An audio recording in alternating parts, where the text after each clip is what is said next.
नमस्कार किसान भाइयों।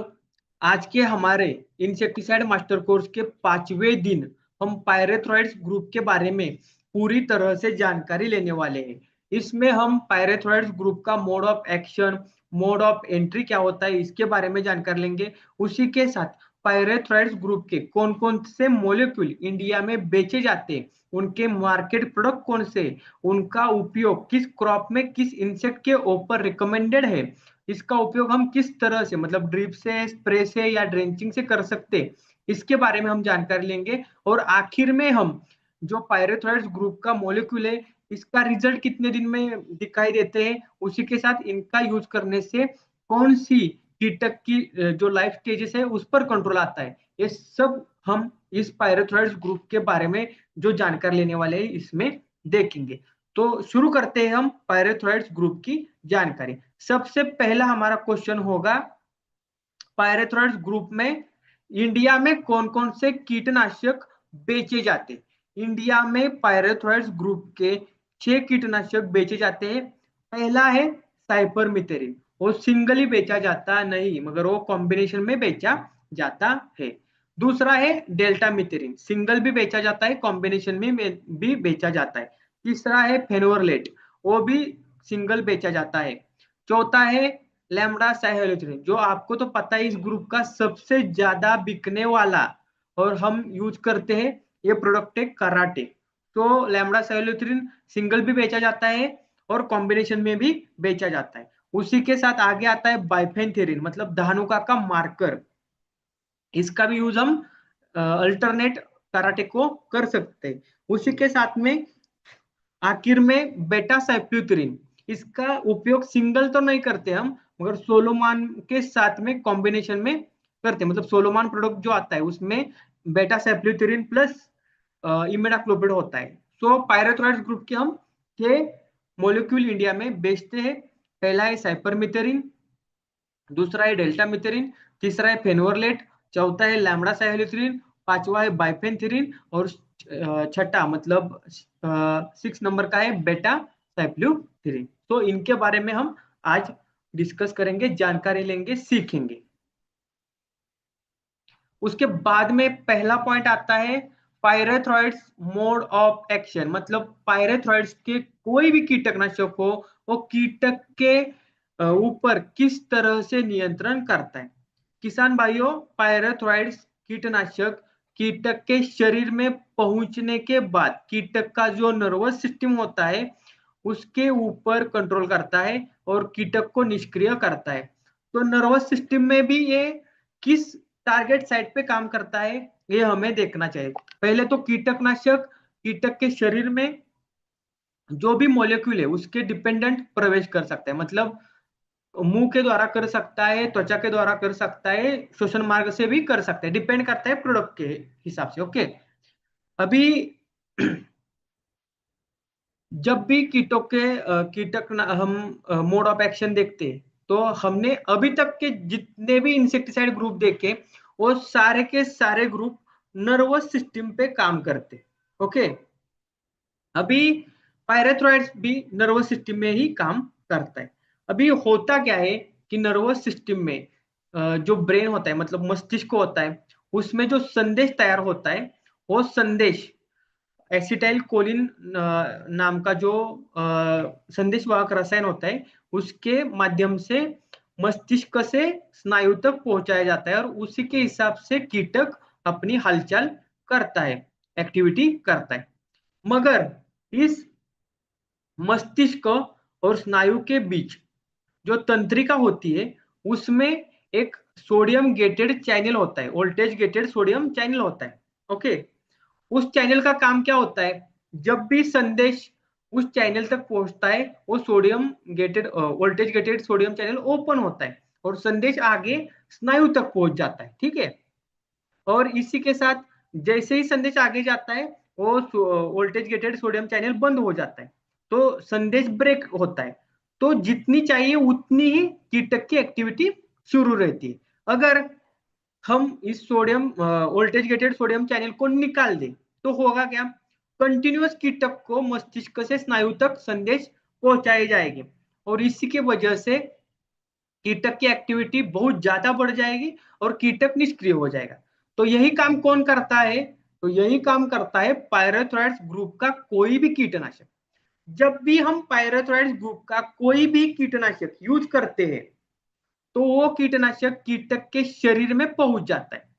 जैसे ही एक कीटनाशक कीटक के शरीर में पहुंचता है और पहले sodium voltage gated sodium channel को पूरी तरह से ऑन कर देता है। अभी सोडियम चैनल को जब हम ऑन कर देते हैं तो जो भी संदेश तैयार होता है वो कंटिन्यूअस स्नायु तक पहुंच जाता है। तो इसी की वजह से ज्यादा एक्टिविटी हो जाती है और कीटक पूरी तरह से अनकंट्रोल हो जाता है और निष्क्रिय हो जाता है और कीटक का अंत हो जाता है। तो पायरेथ्रॉइड्स ग्रुप का कोई भी कीटनाशक हो वो कीटक के नर्वस सिस्टम पे काम करता है और नर्वस सिस्टम में भी उसका टारगेट साइट ये कीटक का नर्वस सिस्टम के अंदर जो वोल्टेज गेटेड सोडियम चैनल है ये है तो उसी के ऊपर ये कंट्रोल करता है। इस तरह से पायरेथ्रॉइड ग्रुप का कीटनाशक कीटक के ऊपर कंट्रोल करता है। ओके, अभी ये तो हमको बात समझ आई। मतलब आप देखो, हमने पहला कौन सा ग्रुप देखा? कार्बामेट ग्रुप देखा। वो भी किस तरह से काम करता था? वो भी सिग्नलिंग को ब्रेक डाउन करने का काम करता था। दूसरा देखा ऑर्गेनोफॉस्फेट, वही भी सेम काम करता था। तीसरा हमने देखा कौन सा? पिप्रोल्स, वो भी सेम काम कर रहे हैं। चौथा हमने कौन सा देखा? पायरेथ्रॉइड्स, वो भी सेम काम कर रहा है कि जो सिग्नल नर्वस सिस्टम में जो सिग्नलिंग की प्रोसेस है वो पूरी तरह से डिस्टर्ब की जाती है और उसी के माध्यम से कीटक के ऊपर कंट्रोल करता है। मगर इन चारों में डिफरेंस ये है कि ये कीटक की सिग्नलिंग प्रोसेस को डिस्टर्ब करने के लिए अलग अलग टारगेट साइट पे काम करते हैं। तो पहला था कार्बामेट, जो एसिटाइल कोलिस्टरेज नाम से जो एंजाइम आता था उसके ऊपर काम करता था। उसको थोड़ी देर के लिए स्विच ऑफ कर देता था, उसका प्रोडक्शन बंद कर देता था थोड़ी देर के लिए। उसके बाद आया ऑर्गेनोफॉस्फेट, वो भी एसिटाइल कोलिस्टरेज पे ही काम कर रहा था, उसी एंजाइम पे काम कर रहा था, मगर उसको टोटली प्रोडक्शन उसका बंद कर रहा था। उसके बाद में हमने देखा कौन सा? पिप्रोस। पिप्रोस क्या करता था? जो भी कीटक के मस्तिष्क में ट्रेस तैयार होता था उस ट्रेस को कम करने का काम कौन कर रहा था? Gamma aminobutyric acid. तो पिप्रोस ने क्या किया? वो ग्यामा एमिनोब्यूटिक एसिड का प्रोडक्शन ही रोक दिया। तो उसकी टारगेट साइट कौन सी थी? ग्यामा एमिनोब्यूटिक एसिड, ये टारगेट साइट थी। उसके बाद में हमने चौथा मॉलिक्यूल कौन सा देखा? पायरेथ्रॉइड्स। अब ये पायरेथ्रॉइड्स किस तरह से काम करता था?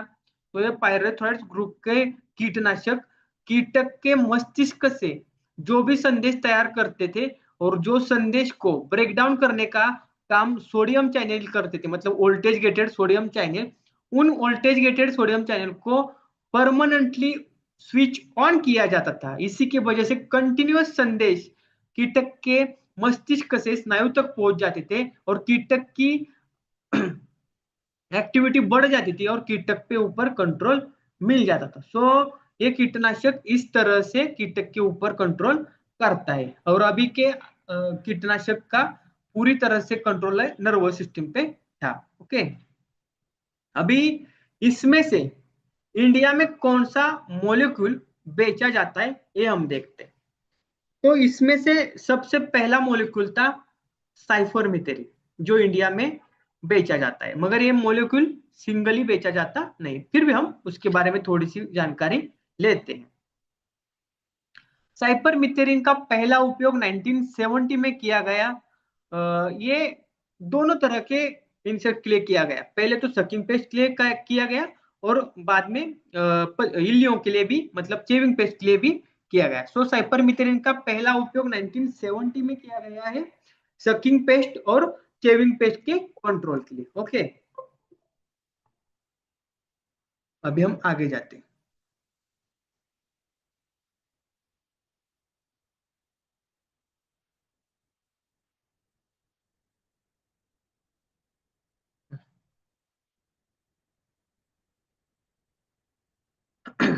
अभी ये साइपरमेथ्रिन का मोड ऑफ एंट्री क्या है ये हम देखते हैं। ओके, साइपरमेथ्रिन एक कॉन्टैक्ट इंसेक्टिसाइड है, मतलब ये स्पर्शजन्य कीटनाशक है। अभी इसका यूज हम दोनों तरह से करते हैं। आपको पता है साइपरमेथ्रिन का जो प्रोडक्ट आता है उसमें प्रोपेक्स सुपर सुपर आता है जिसका उपयोग हम स्प्रे से कर सकते हैं। उसी के साथ साइपरमेथ्रिन का जो हमला प्रोडक्ट आता है जिसमें क्लोरो प्लस साइपरमेथ्रिन का कॉम्बिनेशन होता है, उसका यूज हम ड्रिप से भी कर सकते या ड्रेंचिंग से भी कर सकते। तो साइपरमेथ्रिन का यूज हम अगर स्प्रे से करते हैं तो वो कीटक के शरीर में किस तरह से प्रवेश कर सकता है ये हम देखते हैं। जब हम साइपरमेथ्रिन का स्प्रे करते हैं तो वो पत्तों के ऊपर एक समान फैल जाता है और पत्तों के ऊपर केमिकल बैरियर तैयार करता है। अब अगर उस टाइम कोई भी अडल्ट पत्तों के ऊपर बैठा है, अडल्ट मतलब क्या, सकिंग पेस्ट हो तो व्हाइट फ्लाई वगैरह जैसिड्स वगैरह बैठा है, उसी के साथ कोई मतलब पहले हम देखते हैं सकिंग पेस्ट का, हमने स्प्रे ले लिया साइपरमेथ्रिन का, वो पत्तों के ऊपर फैल गया और केमिकल बैरियर तैयार कर दिया। उसके ऊपर स्प्रे करने से पहले सकिंग पेस्ट का अडल्ट भी था और निम भी था, उनके त्वचा के ऊपर एक कीटनाशक पहुंच गया। कौन सा, साइपरमेथ्रिन। तो वो त्वचा के माध्यम से कीटकनाशक कीटक के शरीर में पहुंच गया। तो इस कंडीशन में कीटनाशक सकिंग पेस्ट के अडल्ट और निम के शरीर के अंदर त्वचा के माध्यम से पहुंच गया। उसी के साथ वो जो निम्फ था वो था थ्रिप्स का और जैसिड का, और उसने क्या किया, सरफेस फीडिंग किया पत्तों के ऊपर, इस तरह से सरफेस फीडिंग किया पत्तों के ऊपर। तो पत्तों का जो भाग उसने अंदर मुंह के अंदर ले लिया, उसी के साथ साइपरमेथ्रिन भी अंदर गया और वो कंट्रोल किया, मतलब वो शरीर में पहुंच गया। तो इसमें इस कंडीशन में क्या हुआ कि साइपरमेथ्रिन भले कांटेक्ट हो, भले वो इंसेक्ट के मतलब पत्तों के अंदर पर्नरस में नहीं पहुंचा, मगर सरफेस फीडिंग करने वाले जैसिड्स और थ्रिप्स के शरीर में मुंह के द्वारा वो पहुंच गया। उसी के साथ अब हम चेविंग पेस्ट का देखते हैं। चेविंग पेस्ट में हमने कोई भी इल्ली देखी तो इल्ली भी है पत्तों पे ऊपर और अडल्ट भी है, और स्प्रे कर दिया हमने, वो कीटनाशक अडल्ट के भी ऊपर पहुंचा और इल्लियों के ऊपर भी पहुंचा, तो वह स्किन के थ्रू अंदर पहुंच गया। ठीक है। उसी के बाद में नई वाली इल्ली आ गई और उसने वो पत्ती खा ली, तो पत्ती के द्वारा जो पार्ट है उसके साथ में भी वो कीटक के शरीर में पहुंच गया। सो आपको इन सब बातों में एक समझ आएगा कि साइपरमेथ्रिन की मोड ऑफ एंट्री मतलब वो कीटनाशक कीटक के शरीर में वाया मुंह और उसी के साथ वाया स्किन भी पहुंच सकता है। तो इस तरह से साइपरमेथ्रिन कीटक के शरीर में पहुंचता है। ओके। अभी इंडिया में उसका कौन कौन सा फॉर्मुलेशन बेचा जाता है। सिंगल साइपरमेथ्रिन का सामान्यतः कौन सा फॉर्मुलेशन सिंगली यूज नहीं किया जाता, उसका यूज किसके साथ किया जाता है, प्रोफेनोफॉस के साथ किया जाता है, क्विनोलफॉस के साथ किया जाता है और क्लोरोपायरोफॉस के साथ किया जाता है। सो प्रोफेनोफॉस के साथ प्रोपेक्स सुपर में यूज किया जाता है और क्लोरोपायरोफॉस के साथ हमला में किया जाता है। तो साइपरमेथ्रिन का तो जानकारी हमने देख ली। अब हम आगे जाते हैं। आगे का प्रोडक्ट है डेल्टामिथेरिन। यह प्रोडक्ट सबसे ज्यादा इस ग्रुप में यूज किया जाता है, मतलब दो प्रोडक्ट यूज किए जाते हैं, उसमें से एक है डेल्टामिथेरिन। अभी इसका यूज 1974 में इसका प्रोडक्शन किया गया और 1977 में इसको मार्केट में लाया गया। इसका पहला यूज बायर कंपनी ने किया है और इसका यूज भी सकिंग पेस्ट और चेविंग पेस्ट के लिए किया गया है। सो डेल्टामिथेरिन की प्राइमरी इंफॉर्मेशन तो आपने देख ली। अभी इसकी भी हम मोड ऑफ एंट्री देखते हैं डेल्टामिथेरिन की। डेल्टामिथेरिन भी कॉन्टैक्ट इंसेक्टिसाइड है। तो पहले तो आपको बताता हूं मैं, इसका प्रोडक्ट आता है डेसिस 100, जिसका यूज हम स्प्रे, ड्रिप और ड्रेंचिंग इन तीनों तरह से करते हैं। तो पहले हम स्प्रे से देखते हैं कि वो कीटक के शरीर में किस तरह से पहुंचता है। अगर हमने डेल्टामिथेरिन प्रोडक्ट का स्प्रे किया तो जिस तरह से साइपरमेथ्रिन कीटक के शरीर में प्रवेश करता था, उसी तरह डेल्टामिथेरिन भी कीटक के शरीर में प्रवेश करता है। मतलब कैसे, मुंह के द्वारा या स्किन के द्वारा। उसी के साथ डेल्टामिथेरिन का यूज आपने ड्रिप से किया। जिस दिन आपने डेल्टामिथेरिन का उपयोग ड्रिप से किया तो जमीन में दीमक हो, उसी के साथ काली इल्ली हो या उसी के साथ व्हाइट ग्रब, मतलब कुमनी, काली इल्ली और दीमक, इन तीनों के ऊपर ये कंट्रोल करते हैं। मगर इनके शरीर में किस तरह से प्रवेश करता है, तो त्वचा के माध्यम से। बिकॉज ऑफ जो ड्रिप से छोड़ते हैं वो इंसेक्टिसाइड उनके त्वचा तक पहुंच जाता है और त्वचा के अंदर पेनेट्रेट होता है और कीटक के ऊपर कंट्रोल करता है। सो डेल्टा मिथेन किस तरह से कंट्रोल करता है, किस तरह से कीटक के शरीर में प्रवेश करता है? जमीन से दिया है तो स्किन के थ्रू, और ऊपर से स्प्रे से दिया है तो स्किन और मुंह के थ्रू प्रवेश करता है।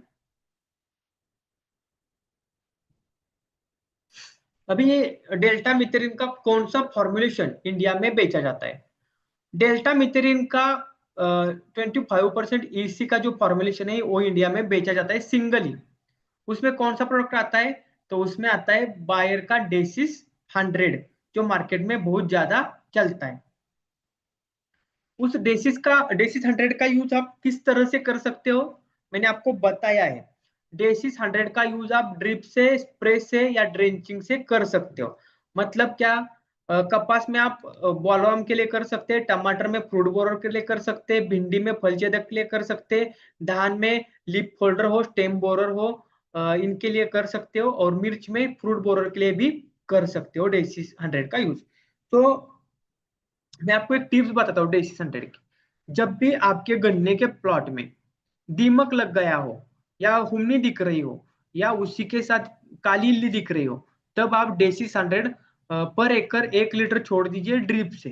तो आपको 2-3 दिनों में पूरी तरह से कंट्रोल दिख जाएगा कि इल्ली पे मिला है, व्हाइट ग्रब पे मिला है, दीमक पे मिला है। उसी के साथ दूसरा एक बताता हूँ। जब भी हम जिंजर मतलब अदरक या ये लगाते हैं, टर्मरिक लगाते हैं, तो उसमें भी पहले पहले स्टेज में हुमनी का प्रॉब्लम, व्हाइट ग्रब का प्रॉब्लम ज्यादा होता है, तब भी आप डेसिस 100 छोड़ सकते हैं ड्रिप से, आपको अच्छी तरह से रिजल्ट मिल जाएंगे। और बाद में आप डेसिस 100 और इसका यूज स्प्रे से तो सकिंग पेस्ट और चेविंग पेस्ट के कंट्रोल के लिए कर सकते हैं। मतलब चेविंग के पेस्ट के लिए बेस्ट प्रोडक्ट है। ओके, तो बेसिक डेसिस 100 का भी यूज आप इस तरह से कर सकते हैं जिस तरह से हमने इधर दिया है। अभी हम इसका रिजल्ट कितने दिन में दिखाई दे सकता है ये हम देखते हैं। अभी इस डेल्टा मिथेरिन का रिजल्ट हमें 7 से 12 दिनों में दिखाई देता है। ओके, वो डिपेंड करता है वातावरण किस तरह का है, बारिश है, धूप है, इस पर वो डिपेंड है। इस किस अवस्था पे काम करता है ये हम देखते हैं। अभी ये थोड़ा रहा है, मैं आपको बताता हूँ। जो डेल्टा मेथेरिन है वो पहले तो आपने देखा है कि अगर उन अडल्ट के स्किन पे पड़ा है तो अडल्ट पे भी कंट्रोल करता है। नहीं तो सकिंग पेस्ट का पहले देखते हैं। सकिंग पेस्ट के अडल्ट पे कंट्रोल करता है कब? जब उनके स्किन पे पड़ता है तो। और नीम पे कंट्रोल करता है जब उसमें भी लिमिटेड नीम पे काम करते हैं। कौन कौन से? जो जैसिड से और थ्रिप से उनके ऊपर काम करता है। उसके बाद में मतलब सकिंग पेस्ट में इसका इम्पैक्ट लिमिटेड है। अगर सकिंग पेस्ट का अडल्ट प्लांट पे पत्तों पे है और उसके ऊपर एक कीटनाशक पहुंच जाता है तो वो उस पर कंट्रोल करता है। उसी के साथ में अगर उस जो भी सकिंग पेस्ट का अडल्ट है वो एग्स देता है और उन एग्स से निम्फ बाहर निकलता है, और वो निम्फ अगर पत्तों पे सरफेस फीडिंग करने वाला होता है, मतलब जैसिड या थ्रिप्स का होता है, तो उसके ऊपर कंट्रोल मिलता है। उसी के साथ इलियो का बात करें तो इलियो में ये खाली जो लार्वल स्टेज होता है उसके ऊपर ही कंट्रोल करता है। ओके,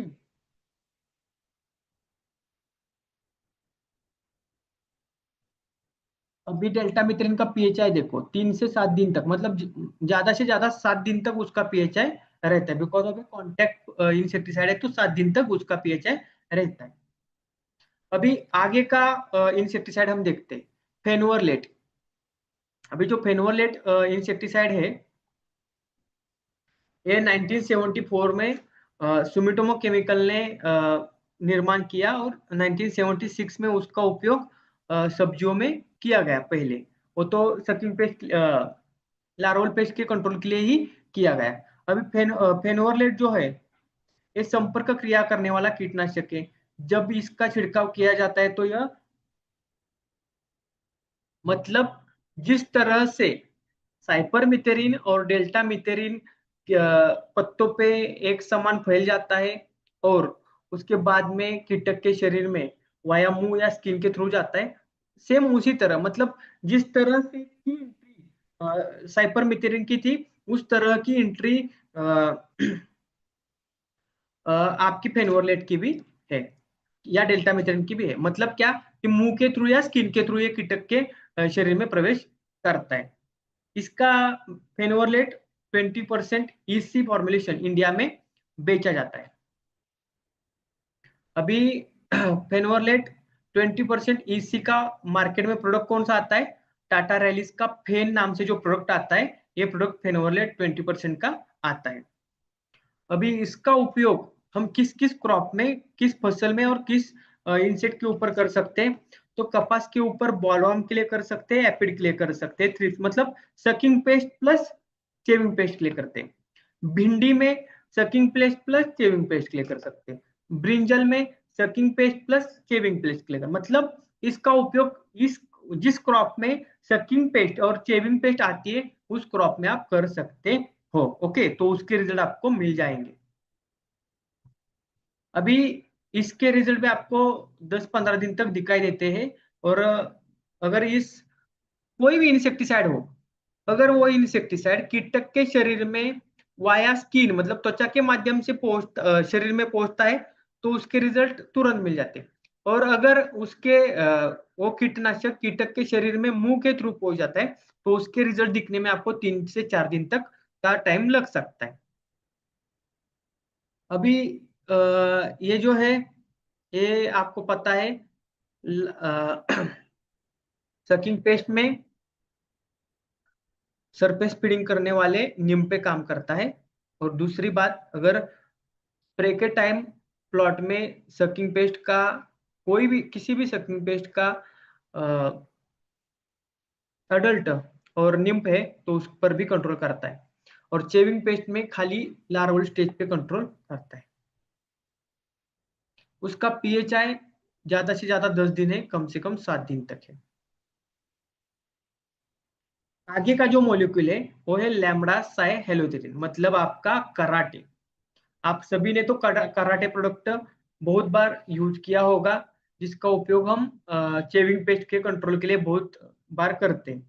उसका यूज 1985 में आईसीआई एग्रोकेमिकल ने, जो सिजेंटा का हिस्सा है, मतलब वो कंपनी अब सिजेंटा में मर्ज हो चुकी है, उसके कंट्रोल उसने किया था।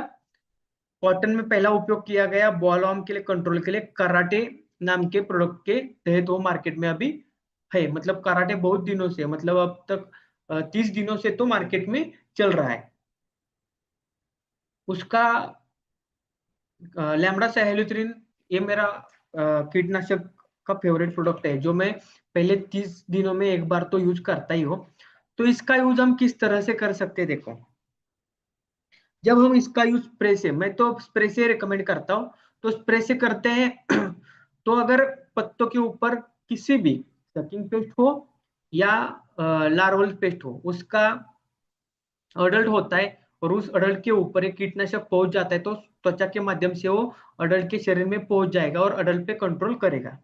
उसके बाद अगर पत्तों पे स्प्रे के बाद फैल जाता है, केमिकल बैरियर तैयार करता है और सरफेस फीडिंग करने वाले सकिंग पेस्ट जिसमें थ्रिप्स और जैसिड्स होते हैं, वो अगर सरफेस फीडिंग करते हैं तो उनके शरीर में ये मुंह के थ्रू प्रवेश करता है। उसी के साथ चेविंग पेस्ट का अगर लार्वा आता है और वो लार्वा फीडिंग करता है तो उसी के साथ वो कीटक के शरीर में हो जाता है। सो लैम्बडा साइहेलोथ्रिन कीटक के शरीर में त्वचा के माध्यम से और मुंह के द्वारा प्रवेश करता है। अभी इसका कौन सा प्रोडक्ट इंडिया में बेचा जाता है? तो लैम्बडा साइहेलोथ्रिन 5% ईसी नाम से प्रोडक्ट इंडिया में बेचा जाता है, जो सिजेंटा कंपनी का कराटे नाम से हम यूज करते हैं, बहुत सारे लोग करते हैं। अभी इस कराटे का यूज कंपनी ने तो किस किस क्रॉप में रिकमेंड किया है? कंपनी ने कपास में बॉलवर्म, जैसिड्स, थ्रिप्स, सफेद मक्खी, व्हाइट फ्लाई के लिए रिकमेंडेड किया है। धान में stem borer, leaf folder, green leaf hopper, gall midge जो होते हैं उनके कंट्रोल के लिए किया है। सब्जियों में बैंगन, टमाटर, भिंडी, उसमें फ्रूट और शूट बोरर, जैसिड्स, थ्रिप्स के लिए किया है। मिर्च में थ्रिप्स माइट पॉड बोरर के लिए रिकमेंडेड है, ओनियन में, प्याज में थ्रिप्स के लिए रिकमेंडेड है, और चने में पॉड बोरर के लिए भी रिकमेंडेड है। मतलब जो कराटे है इसका रिकमेंडेशन शेविंग पेस्ट और लिमिटेड सकिंग पेस्ट के लिए किया है। लिमिटेड मतलब क्या, कि अगर इसके लिए सकिंग पेस्ट के ऊपर अगर आपको कॉन्टेक्ट इंसेक्टिसाइड से कंट्रोल करना है तो आपको पहला नियम याद रखना चाहिए कि सकिंग पेस्ट के ऊपर स्प्रे करते टाइम उसका जो ये होता है टाइमिंग होता है वो शाम का होना चाहिए, 5 बजे से आगे तक का। अगर आप 5 बजे से पहले स्प्रे करते हैं तो आप सकिंग पेस्ट पे कंट्रोल कॉन्टैक्ट इंसेक्टिसाइड से नहीं कर सकते। ओके, अभी जो ये लैम्बडा साइक्लोथ्रिन है इसका इम्पैक्ट आपको 7 से 14 दिन तक रहता है, और ये कीटनाशक अगर त्वचा के माध्यम से कीटक के शरीर में पहुंचाए तो तुरंत आपको रिजल्ट दिखाई देता है, और अगर ये मुंह के द्वारा कीटक के शरीर में पहुंचा है तो आपको रिजल्ट दिखने के लिए 2 दिन तक का टाइम लग सकता है। ये मैंने आपको बताया सकिंग पेस्ट में ये अडल्ट के ऊपर तभी काम करता है जब अडल्ट के त्वचा के ऊपर ये स्प्रे हुआ है, उसके ऊपर संपर्क में आया है तो काम करता है, नहीं तो नीम के ऊपर लिमिटेड नीम थ्रिप्स और जैसिड के नीम के ऊपर ये काम करते हैं, बाकी इल्लियों में ये सब इल्लियों पे काम करता है। इसका पीएचआई कालावधि कितना है, कपास में 21 दिन का है, धान में 7 दिन का है, टमाटर में 5 दिन का है, ब्रिंजल में 5 दिन का है, चिली में 5 दिन का है, और प्याज में भी 5 दिन का इसका पीएचआई है। अभी आगे का जो मोलिक्यूल है वो है बाइफेन्थ्रीन। अभी बाइफेन्थ्रीन का प्रोडक्ट धानुका का मार्कर नाम से मार्केट में आता है। बाइफेन्थ्रीन का पहला उपयोग 1980 में एफएमसी कॉर्पोरेशन द्वारा किया गया। पहला उपयोग उसका कॉटन में किया गया था बॉलवर्म के लिए कंट्रोल के लिए। बायफेन्थेरिन सुद्धा म्हणजे मतलब ये भी कीटनाशक कीटक के शरीर में त्वचा और मुंह के माध्यम से प्रवेश करता है। इसका भी मार्केट में बाइफेंथ्रीन 10% ईसी नाम से फॉर्मुलेशन बेचा जाता है जो धानुका के मार्कर नाम से आता है। अभी कपास में इसका उपयोग बॉलवर्म और सफेद मक्खी के लिए किया जाता है जिसका डोज 1.5 से 2.25 ml पर लीटर में किया जाता है। धान में तना छेदक पत्ती लपेटक ग्रीन लीफ हॉपर के कंट्रोल के लिए किया जाता है 1 ml पर लीटर से, और गन्ने में दीमक के कंट्रोल के लिए किया जाता है 2 ml पर लीटर से, सॉरी 400 ml पर एकड़ से ड्रिप से। ओके, अभी इसका भी रिजल्ट आपको 15 से 20 दिन तक रहता है अगर बारिश नहीं होती तो। बारिश होती है तो तभी से इसका रिजल्ट कम हो जाता है। और बाइफेन्थ्रीन का यूज करने के बाद वो त्वचा के माध्यम से कीटक के शरीर में पहुंचाए तो जल्दी रिजल्ट देता है, और अगर मुंह के माध्यम से पहुंचाए तो थोड़े रिजल्ट आने के लिए टाइम लगता है।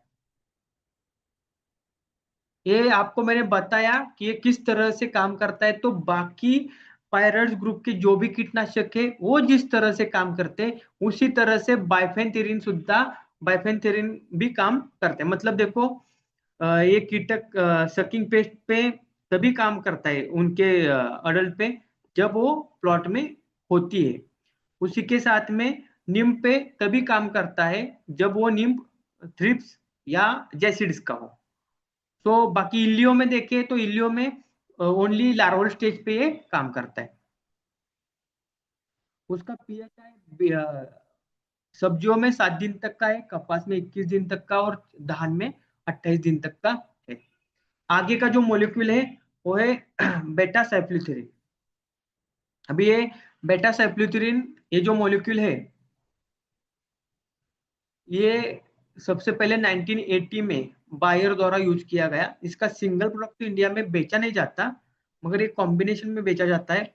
ये पूरी तरह से कॉन्टैक्ट एक्शन करने वाला कीटनाशक है। मतलब बाकी के जो भी हमने पहले देखे साइपरमेथ्रिन देखा है, डेल्टा मेथ्रिन देखा, फेनोरलेट देखा, लैम्बडा साइक्लोथ्रिन देखा, उसी के साथ आपका बेटा साइक्लोथ्रिन भी काम करता है। मतलब ये भी कीटक के शरीर में त्वचा और मुंह के माध्यम से प्रवेश करता है।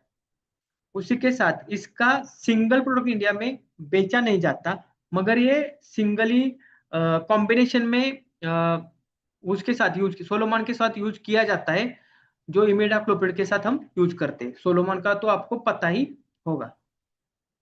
सो आज हमने जो हमारा दूसरा ग्रुप था पायरेथ्रॉइड्स, उसके बारे में जानकारी ली, जिसमें हमने पहले तो साइपरमेथेरिन, उसके बाद में डेल्टा मेथेरिन, उसके बाद में लैम्बडा साइक्लोथ्रिन, उसके बाद में फेनोर सॉरी बेटा साइक्लोथ्रिन, उन इन कीटनाशक के बारे में जानकारी ली।